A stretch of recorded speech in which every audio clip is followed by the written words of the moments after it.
తెలంగాణలో అర్హులైన ప్రతి కుటుంబానికి రేషన్ కార్డు అందిస్తామన్నారు మంత్రి ఉత్తమ్ కుమార్ రెడ్డి.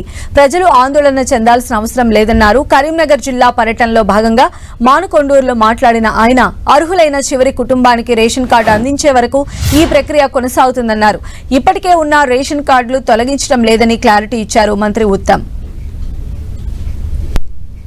అర్హులైన వాళ్ళకి ప్రతి ఒక్కరికి రేషన్ కార్డు వచ్చే వాళ్ళకి అయ్యే వరకు ఈ ప్రక్రియ కొనసాగుతుంది.